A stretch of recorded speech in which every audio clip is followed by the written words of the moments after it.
JBN, we keep you informed. I am Michelle Jones, and in the news, woman in custody in relation to discovery of death of newborn child. The woman, who was being sought for questioning following the discovery of the body of a newborn in Louis Store, St. Mary last week, is now in custody. Superintendent Bobette Morgan Simpson, commanding officer for the St. Mary Police Division, said the woman went to the Highgate Police Station Friday afternoon. The police had launched a search for the 27-year-old woman after the decomposed body of the newborn was found in a stream on Tuesday. Investigators suspect the woman is the mother of the child. Jamaica tops homicides in Latin America and the Caribbean, with recorded killings of 1,301 in 2020.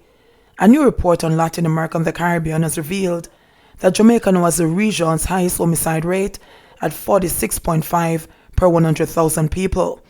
Inside Crimes 2020 Homicide Roundup, released on Friday, shows that the island beat out Venezuela 45.6 by just under 1 percentage point to earn the unflattering distinction. The two murder capitals in the region were followed by Honduras with 37.6, Trinidad and Tobago with 28.2, and Mexico 27. The report noted that the United Nations considers any homicide rate of 10% per 100,000 citizens or above to be an epidemic. Jamaica's total killings marked a marginal decline from 2019's total of 1,339 murders and came as another welcome improvement over 2017's sum of 1,647. Quoting reports from the Jamaica Gleaner, the document noted that while breaking from an overall decrease in serious crimes last year, shootings across the nation rose. Gangs in Jamaica and Haiti have been engaged in a deadly trade where marijuana is exchanged for guns. Boats loaded with up to 3,000 pounds of cannabis have been heading from Jamaica to nearby Haiti, where drugs are swapped for handguns and high-powered assault weapons.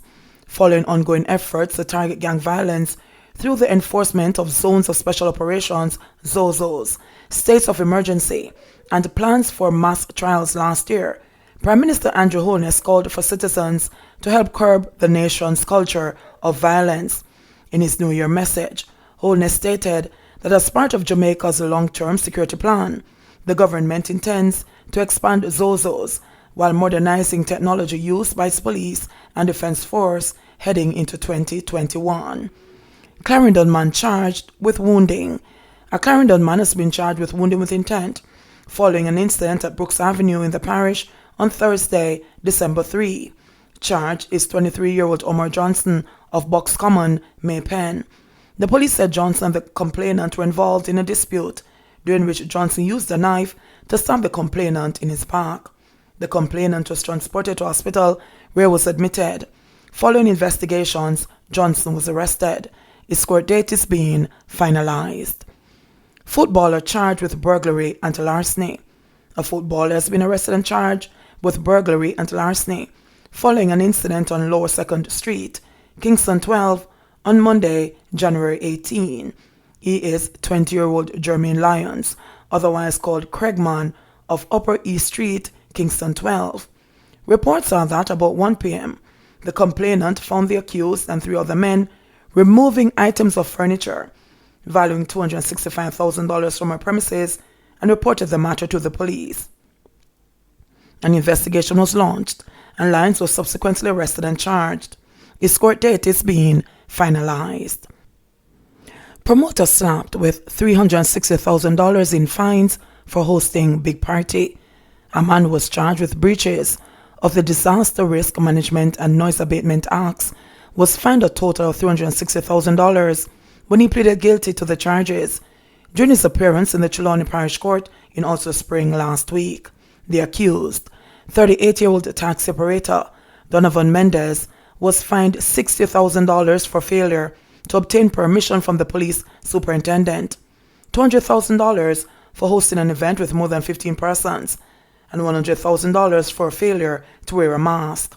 The Waitabit police reported that on Sunday, December 27, at about 5 p.m., a police team went to a location called City and observed more than 800 people at an entertainment event. The promoters were reportedly instructed to end the event and were warned for prosecution. But when the police revisited the location after 10 p.m., they found that the party was still in full swing. Mendez and 28-year-old farmer Roisin McFarlane of Rock Spring, Trelawney, were subsequently arrested and charged. Flowing spring but dry pipes. Boys content irked by cost and challenges to access commodity. Although the Crawl Pass spring never runs dry, the Clarendon farming community of Boys Content and other surrounding areas have been without pipe water since the 1990s.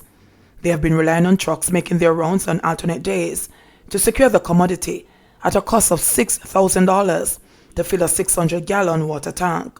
Those making trips to the Crawl Pass spring a mile and a half away charge $700 for a barrel that holds 60 gallons of water. Percival Smith has been bouncing between the rearing of livestock and the planting of crops such as sorrel, plantain, banana, and gungo because of the lack of water for proper irrigation. Right now I don't have enough crop of chicken because the water problem is very hectic, said the 70-year-old farmer. He explained that buying water in drums is not financially viable to sustain the growth of the 100 chickens that he usually invests in each time. Smith said of the 100 chickens, an average of 20 would die, sometimes up to 40, mainly from thirst. The farmer also operates a cook shop and said that while he holds off on chicken rearing himself, he has had to reject chicken from other livestock farmers because they suffer from dehydration. The meat tough and it takes too much oil to fry, he lamented. It is a costly venture trying to sustain the farms in addition to the domestic and consumption needs of their household, and the residents yearn for the days when water will flow freely through their pipes once more. Those pipes were channeled into a catchment, which is now overgrown by bushes, as the water runs continuously from detached pipes nearby. Anthony Fagan, who currently lives at the structure that was formerly the pump house, recalled the catchment being filled with water and covered with zinc during its heyday and efficiently supplying water to the community of Crawl Pass, Boys Content, Parade, and Gardenwood. He said that since the pump operator died many years ago, the pump house has not been operational, although many promises were made to refurbish it. The residents expressed concern at the extending waiting period to get water flowing through their pipes, especially since their Member of Parliament, Pernell Charles Jr., is also Minister of Housing, Urban Renewal, Environment and Climate Change. Charles had explained to them during last year's campaign for re-election in Clarendon Southeastern that the pipes must be laid before the roads in the area can be repaired, another source of pain in the community. COVID-19 deaths reached 350 in Jamaica.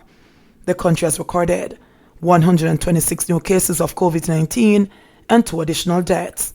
This brings the total number of cases to 15,653 and the death toll to 350. According to the Ministry of Health and Wellness, the 2 deaths include a 78-year-old woman from Kingston and St. Andrew and an 86-year-old man from Trelawney. Of the 126 new cases, there were 45 males and 80 females, with ages ranging from 1 to 92 years. The gender of one of the cases is still under investigation. The cases were recorded in Manchester, 23, Kingston and St. Andrew, 22, St. Catherine, 19, Clarendon, 16, St. Elizabeth, 15, St. James, 12, Trelawney, 7, Westmoreland and St. Thomas, 2 each, and Hanover and Portland, 1 each.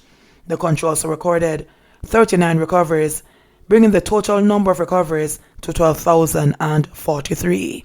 JBN, we keep you informed.